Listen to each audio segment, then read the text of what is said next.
Ruth గ్రంథము 1వ అధ్యాయము. న్యాయాధిపతులు ఏలిన దినముల యందు దేశములో కరువు కలుగగా యూదా బెత్లెహేము నుండి ఒక మనుషుడు తన భార్యను తన 2 కుమారులను వెంటబెట్టుకుని మోయాబు దేశమున కాపురముండుటకు వెళ్ళెను. ఆ మనుషుని పేరు ఎలీమెలెకు, అతని భార్య పేరు నయోమి. అతని 2 కుమారుల పేర్లు మహలోను, కిల్యోను. వారు యూదా బెత్లెహేము వారైన ఎఫ్రాతీయులు. వారు మోయాబు దేశమునకు వెళ్ళి అక్కడ కాపురముండిరి. నయోమి పెనిమిటి అయిన ఎలీమెలెకు చనిపోయిన తరువాత ఆమె 2 కుమారులను నిలిచియుండిరి.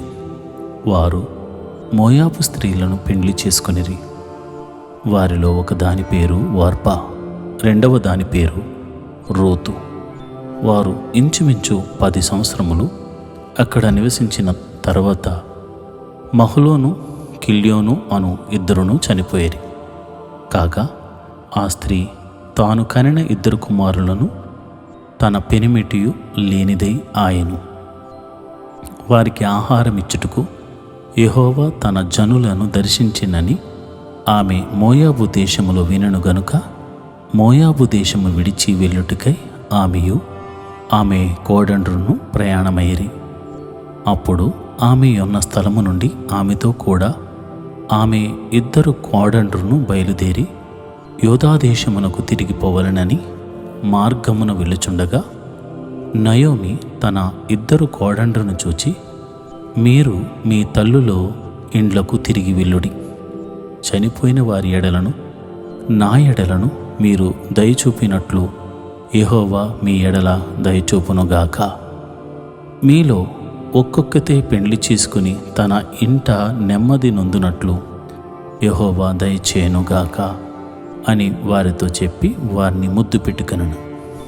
అంతట వారు ఎలుగెత్తి ఏడ్చి, నీ ప్రజల యొద్దకు నీతో కూడా వచ్చేదమని ఆమెతో చెప్పగా, నయోమి, నా కుమార్తెలారా, మీరు మరులుడి, నాతో కూడా మీరు రానేలా మిమ్మను పెండ్లి చేసుకున్నటకై ఇంకా కుమారులు నా గర్భమున ఉందురా. నా కుమార్తెలారా, తిరిగి వెళ్ళుడి. నేను పురుషునితో నుండలేని ముసలి దానెను. నాకు నమ్మిక కలదని చెప్పి ఈ రాత్రి పురుషునితో నుండి కుమారులను కనినను. వారు పెద్దవారగు వరకు వారి కొరకు మీరు కనిపెట్టుకుందురా. మీరు వారి కొరకు కనిపెట్టుకుని పురుషులు లేక ఒంటరి కత్తెలై ఉందురా. నా కుమార్తెలారా, అది కూడదు. యెహోవా నాకు విరోధి ఆయను. అది మిమ్మను నొప్పించినంతకంటే నన్ను మరి ఎక్కువగా నొప్పించినదని వారితో చెప్పాను. వారు ఎలుగెత్తి ఏడవగా ఓర్పా తన అత్తను ముద్దు పెట్టుకొనెను. రూతు ఆమెను హత్తుకొనెను. ఇట్లుండగా ఆమె, ఇదిగో నీ తోడి కోడలు తన జనుల యొద్దకును తన దేవుని యొద్దకును తిరిగిపోయినదే. నీవును నీ తోడి కోడలు వెంబడి వెళ్ళుము అనెను. అందుకు రూతు, నా వెంబడి రావద్దనియు నన్ను విడిచి పెట్టమనియు నన్ను బ్రతిమాలు కొనవద్దు. నీవు వెళ్ళు చోటకే నేను వచ్చేదను. నీవు నివసించు చోటనే నేను నివసించెదను. నీ జనమే నా జనము, నీ దేవుడే నా దేవుడు. నీవు మృతు పొందు చోటునే నేను మృతు పొందేదను. అక్కడనే పాతిపెట్టబడెదను. మరణం తప్ప మరి ఏదైనాను నిన్ను నన్ను ప్రత్యేకించిన ఎడల యెహోవా నాకు ఎంత కీడైనా చేయనుగాక అనెను. తనతో కూడా వచ్చుటకు ఆమెకు మనసు కుదిరినదని నయోమి తెలుసుకున్నప్పుడు అందును గురించి ఆమెతో మాటలాడుట మానెను గనుక వారిద్దరూ బెత్లెహేమునకు వచ్చే వరకు ప్రయాణం చేసిరి. వారు బెత్లెహేమునకు వచ్చినప్పుడు ఆ ఊరి వారందరూ వారి యొద్దకు గుంపు గూడి వచ్చి, ఈమె నయోమి గదా అని అనుకొనుచుండగా, ఆమె సర్వశక్తుడు నాకు చాలా దుఃఖము కలుగజేసెను గనుక నన్ను నయోమి అనగా మధురము అనక మారా అనగా చేదు అనుడి. నేను సమృద్ధి గల దానినై వెళ్ళి తిని యెహోవా నన్ను రిక్తురాలునిగా తిరిగి రాజేసెను. మీరు నన్ను నయోమి అని పిలువనేలా? యెహోవా నా మీద విరుద్ధముగా సాక్ష్యము పలికెను. సర్వశక్తుడు నన్ను బాధపరిచెను అని వారితో చెప్పెను. అట్లు నయోమియు ఆమెతో కూడా మోయాబీయురాలైన రూతు అను ఆమె కోడలను మోయాబు దేశము నుండి తిరిగి వచ్చిరి. వారిద్దరూ యవల కోత ఆరంభములో బెత్లెహేము చేరిరి.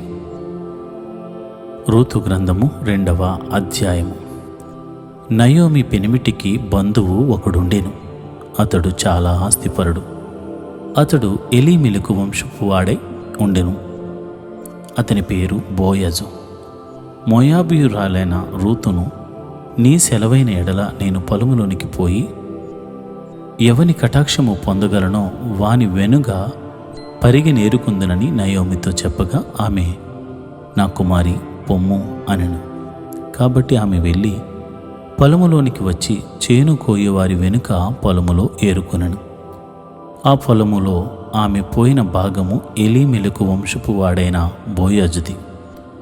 బోయాజు బెత్లెహేము నుండి వచ్చి, యెహోవా మీకు తోడై ఉండును గాకని చేను కోయేవారితో చెప్పగా వారు, యెహోవా నిన్ను ఆశీర్వదించును గాక అనిరి. అప్పుడు బోయాజు కోయేవారి మీద ఉంచబడిన తన పని వానిని చూచి, ఈ చిన్నది ఎవరిదని అడుగగా, కోయేవారు మీద నుంచబడిన ఆ పనివాడు, ఈమె మోయాబు దేశము నుండి నయోమితో కూడా తిరిగి వచ్చిన మోయాబీయురాలైన యవనురాలు. ఆమె నేను కోయేవారి వెనుకను పనల మధ్యను ఏరుకుని కూర్చుకొనుటకు దయచేసి నాకు సెలవిమ్మని అడిగాను.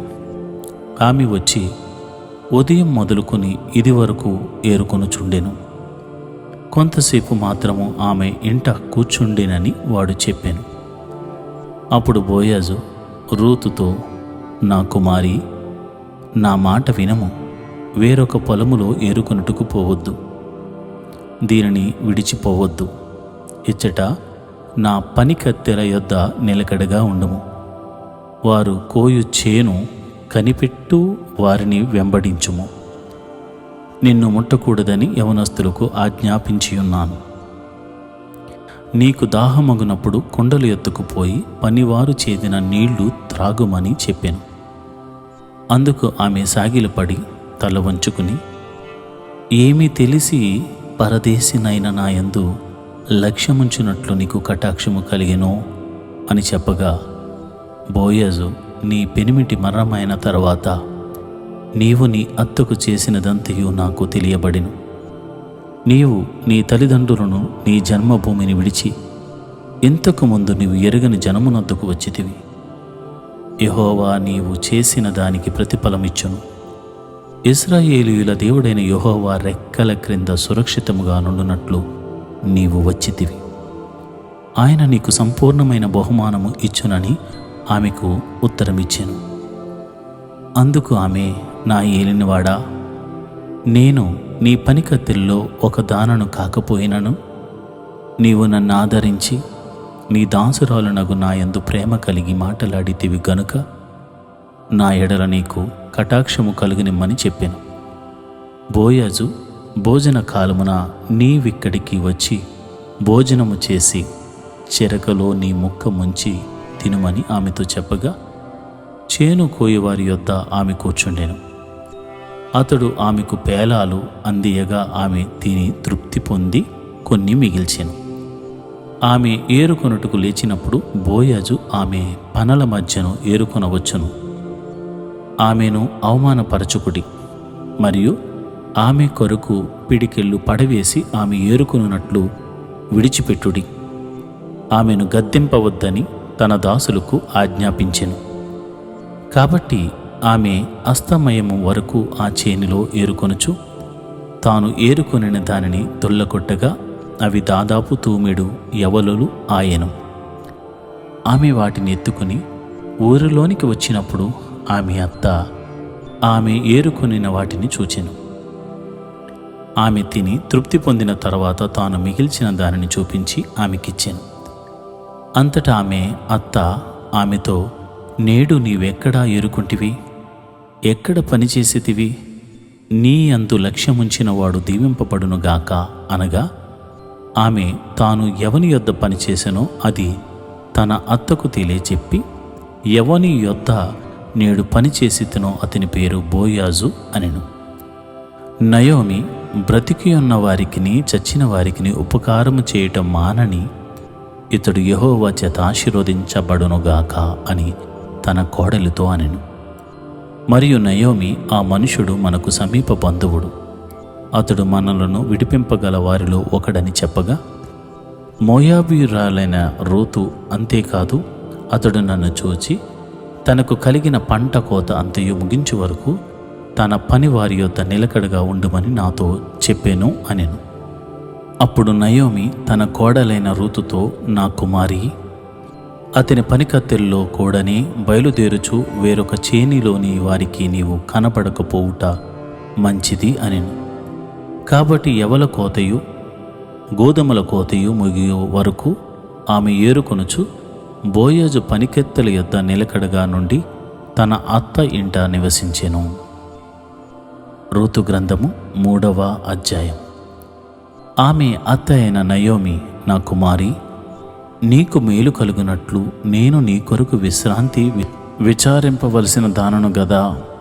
ఎవని పనికత్తెల యొద్ద నీవు ఉంటివో ఆ బోయాజు మనకు బంధువుడు. ఇదిగో, ఈ రాత్రి అతడు కళ్ళెమున ఎవలు తూర్పారబట్టింపబోచున్నాడు. నీవు స్నానము చేసి తైలము రాచుకొని నీ బట్టలు కట్టుకుని ఆ కళ్ళెమునకు వెళ్ళము. అతడు అన్నపానములు పుచ్చుకొనుట చాలించు వరకు నీవు అతనికి మరుగై ఉండుము. అతడు పండుకొనిన తర్వాత అతడు పండుకొనిన స్థలము గుర్తెరిగి లోపలికి పోయి అతని కాళ్ళ మీదనున్న బట్ట తీసి పండుకొనవలెను. నీవు చేయవలసిన దానిని అతడు నీకు తెలియజేయునని ఆమెతో అనగా, ఆమె నీవు సెలవిచ్చినదంతయు చేసేదనని చెప్పి ఆ కళ్ళెమునొద్దకు పోయి తన అత్త ఆజ్ఞాపించినదంతయు చేశాను. బోయాజు మనసున సంతోషించున్నట్లు అన్నపానములు పుచ్చుకుని లోపలికి పోయి ధాన్యపు కుప్ప యొద్ద పండుకొనినప్పుడు ఆమె మెల్లగా పోయి అతని కాళ్ళ మీదనున్న బట్ట తీసి పండుకొనెను. మధ్యరాత్రి అందు అతడు ఉలిక్కిపడి తిరిగి చూచినప్పుడు ఒక స్త్రీ అతని కాళ్ళ యొద్ద పండుకొని ఉండెను. అతడు, నీవెవరవని అడుగగా ఆమె, నేను రూతు అను నీ దాసురాలని. నీవు నాకు సమీప బంధువుడు గనక నీ దాసురాలి మీద నీ కొంగు కప్పుము అనగా, అతడు, నా కుమారి, యెహోవా చేత నీవు దీవెన నొందిన దానవు. కొద్దివారిని గాని గొప్పవారిని గాని యవనస్తులను నీవు వెంబడింపక ఉండుట వలన నీ మునుపటి సత్ప్రవర్తన కంటే వెనుకటి సత్ప్రవర్తన మరి ఎక్కువైనది. కాబట్టి నా కుమారి, భయపడకుము. నీవు చెప్పినదంతయు నీకు చేసేదను. నీవు యోగ్యురాలు అని నా జనులందరూ ఎరుగుదురు. నేను నిన్ను విడిపింపగలవాడు నన్ను మాట వాస్తవమే. అయితే నీకు నాకంటే సమీపమైన బంధువు ఒకడున్నాడు. ఈ రాత్రి ఉండుము. ఉదయమున అతడు నీకు బంధువు అని ధర్మము జరిపిన ఎడల సరి, అతడు విడిపింపవచ్చును. నీకు బంధువును ధర్మము జరుపుటకు అతనికి ఇష్టము లేకపోయిన ఎడల యెహోవా జీవము తోడు నేనే నీకు బంధువు అని ధర్మము జరిపేదను. ఉదయం వరకు పండుకొనమని చెప్పెను. కాబట్టి ఆమె ఉదయం వరకు అతని కాళ్ళ యొద్ద పండుకొని ఒకరినొకడు గుర్తించుపాటి వెలుగు రాకముందే లేచెను. అప్పుడు అతడు ఆ స్త్రీ కళ్ళమునకు వచ్చిన సంగతి తెలియజేయకుడని చెప్పాను. మరియు అతడు, నీవు వేసుకునిన దుప్పటి తెచ్చి పట్టుకొనమని చెప్పగా ఆమె దాని పట్టెను. అతడు 6 కొలల యవలను కొలిచి ఆమె భుజము మీద నుంచగా ఆమె పురములోనికి వెళ్ళెను. ఆమె తన అత్త ఇంటికి వచ్చినప్పుడు అత్త, నా కుమారి, నీ పని ఎట్లు జరిగినని అడుగగా ఆమె ఆ మనుషుడు తనకు చేసినదంతయు తెలియజేసి, నీవు వట్టి చేతులతో నీ అత్త ఇంటికి పోవద్దని చెప్పి అతడు ఈ 6 కొలల యవలను నాకిచ్చెను అనెను. అప్పుడు ఆమె, నా కుమారి, ఈ సంగతి నేటి దినమున నెరవేర్చితేనే గాని ఆ మనుషుడు ఊరుకుండడు గనుక ఇది ఎలాగు జరుగునో నీకు తెలియ వరకు ఊరుకుండమని అనెను. రూతు గ్రంథము 4వ అధ్యాయము. బోయాజు పురద్వారమునొద్దకు పోయి అక్కడ కూర్చుండగా బోయాజు చెప్పిన బంధువుడు ఆ త్రోవను పోవుచుండెను గనుక బోయాజు, ఓయి, ఈ తట్టు తిరిగి ఇక్కడ కూర్చుండుమని అతని పిలువగా అతడు వచ్చి కూర్చుండెను. బోయాజు ఆ ఊరి పెద్దలలో 10 మందిని పిలిపించుకుని ఇక్కడ కూర్చుండుడని చెప్పగా వారును కూర్చుండిరి.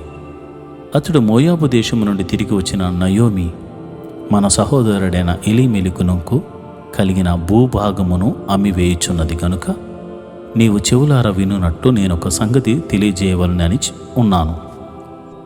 ఈ పుర నివాసుల ఎదుటను నా జనుల పెద్దల ఎదుటను ఈ భూమిని సంపాదించుకునము. ఏమనగా దాని విడిపించుటకు నీవు ఒప్పుకొనని ఎడల విడిపింపుము, దాన్ని విడిపింప నొల్లని ఎడల అది స్పష్టముగా నాతో చెప్పుము. నీవు గాక దాన్ని విడిపింపవలసిన బంధువు ఎవడూనూ లేడు, నీ తరువాతి వాడను నేనే అని బంధువులతో చెప్పాను. అందుకతడు, నేను విడిపించేదాను అనెను.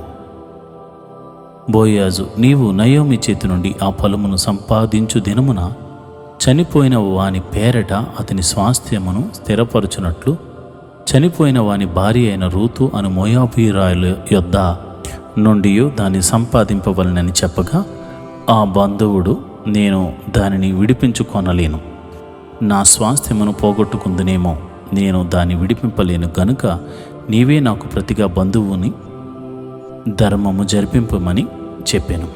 ఇశ్రాయేలీయుల్లో బంధుధర్మమును గూర్చి గాని క్రయ విక్రయములను గూర్చి గాని ప్రతి సంగతిని స్థిరపరచుటకు పూర్వమున జరిగిన మర్యాద ఏదనగా ఒకడు తన చెప్పు తీసి తన పొరుగు వానికిచ్చుటే. ఈ పని ఇశ్రాయేలుల్లో ప్రమాణముగా ఎంచబడెను. ఆ బంధువుడు, నీవు దానిని సంపాదించుకొనమని బోయాజుతో చెప్పి తన చెప్పు తీయగా బోయాజు ఎలీమెలెకునకు కలిగినది యావత్తును, కిల్యోనుకును మహులోనుకును కలిగినది యావత్తును నయోమి చేతి నుండి సంపాదించి తినని నేనన్నందుకు మీరు ఈ దినమున సాక్షులై ఉన్నారు. మరియు చనిపోయిన వారి పేరట అతని స్వాస్థ్యమును స్థిరపరచునట్లు చనిపోయిన వాని పేరు అతని సహోదరులో నుండి అతని స్థలము యొక్క ద్వారము నుండి కొట్టివేయబడక ఉండునట్లు నేను మహులోను భార్య అయిన రూతాను మోయాబీయురాలిని సంపాదించుకుని పెండ్లి చేసుకొనుచున్నాను. దీనికి మీరు ఈ దినమున సాక్షులై ఉన్నారని పెద్దలతోనూ ప్రజలందరితోనూ చెప్పెను. అందుకు పురద్వారమున నుండిన ప్రజలందరూ పెద్దలను మేము సాక్షులము. యెహోవా నీ ఇంటికి వచ్చిన ఆ స్త్రీని ఇశ్రాయేలీయుల వంశమును వర్ధిల్లజేసిన రాహేలును పోలిన దానిని గాను లేయాను పోలిన దాని గాను చేయునుగాక. ఎఫ్రాతాలో నీవు క్షేమాభివృద్ధి కలిగిన వాడవై బెత్లెహేములో నీవు ఖ్యాతి నొందుదువుగాక. యెహోవా ఈ యవనరాలి వలన నీకు దయచేయు సంతానమును నీ కుటుంబమును తామారు యోదాకు కనిన పెరుసు కుటుంబం వలె ఉండునుగాక అనిరి. కాబట్టి బోయాజు రూతును పెండ్లి చేసుకుని ఆమె యొద్దకు పోయినప్పుడు యెహోవా ఆమె గర్భవతి అగునట్లు అనుగ్రహించెను గనక ఆమె కుమారుని కనెను. అప్పుడు స్త్రీలు, ఈ దినమున నీకు బంధువు లేకుండా చేయని యెహోవా స్తుతి నొందునుగాక, ఆయన నామము ఇశ్రాయేలీయుల్లో ప్రకటింపబడునుగాక. నిన్ను ప్రేమించి 7 కుమారుల కంటే నీకెక్కువగా నున్న నీ కోడలు ఇతని కనెను. ఇతడు నీ ప్రాణము నోదార్చి ముసలితనమున నీకు పోషకుడగునని నయోమితో చెప్పిరి. అప్పుడు నయోమి ఆ బిడ్డను తీసుకుని కౌగిట నుంచుకుని వానికి దాదిగా ఉండెను. ఆమె పొరుగు స్త్రీలు నయోమి కొరకు కుమారుడు పుట్టినని చెప్పి అతనికి ఓబేదను పేరు పెట్టిరి. అతడు దావీదునకు తండ్రి అయిన యెషయి యొక్క తండ్రి. పెరెసు వంశావళి ఏదనగా పెరెసు హెస్రోనును కనెను, హెస్రోను రామును కనెను, రాము అమ్మీనాదాబును కనెను, అమ్మీనాదాబు నయస్సోనును కనెను, నయస్సోను సల్మానును కనెను, సల్మాను బోయజును కనెను, బోయజు ఓబేదును కనెను, ఓబేదు యెషయిని కనెను, యెషయి దావీదును కనెను. రూతు గ్రంథము సమాప్తము.